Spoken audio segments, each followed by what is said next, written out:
እንደናችሁ ቲፋም ዛሬ ያለነው እንግዲህ ዓለማችን ትልቁ የሆነው አውቶ ሻንሃይ ሾው ነው ማለት ነው። ይሄ እንግዲህ ዓለማችን ላይ ያሉ ትላልቅ መኪና ካምፓኒዎች ሌተስት መኪናቸውንና የደረሱበትን ቴክኖሎጂ የሚያሳዩበት ኢምፕሬሲቭ የሆነ የካር ሾው ነው ማለት ነው። ውስጥ ገብቼ ምን እንደመስል አሳያችኋለሁ።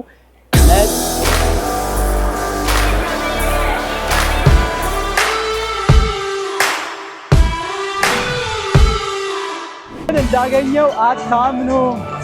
This is my car.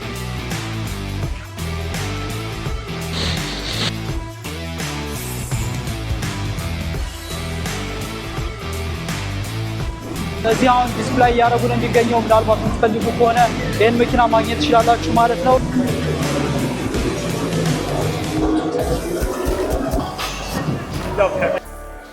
እንግዲህ ሰልፍ ድራይቪንግ ፍላይንግ ካር ነው ማለት ነው። ወይ ውስጥ ደስ ሲል ኦኬ ባይ